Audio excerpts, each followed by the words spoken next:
mais booy lu la dal tey da ngaa ñëw rek fas sa kanam nu mu demee noonu. booy sama xel ni ko tey damaa yeewu ñu maye sama gel bi. oh loolu day problème yow kay neel waata rek say bi tas.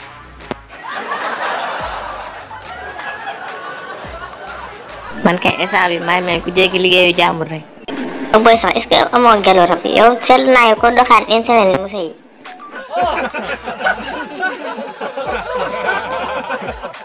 booy man waxuma lool sax yow ñaataat nga def ci école bi. ma xool waaye 2016 2017 waaw 2016 laa fi ñëw 2016. qu'est-ce que c'est le verbe. c'est le pomme faire temps.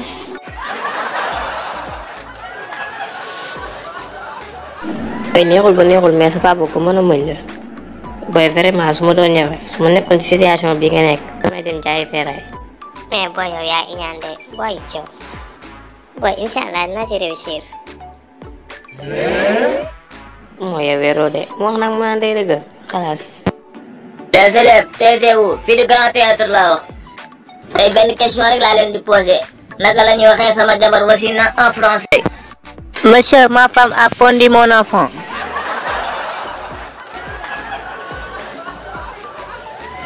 tais-toi là yàq nga def école bi yëpp yow yaay mbaam dëgg yaay mbaam aca ci biti. Abdou naka la ñuy waxee sama jabar wasina en français.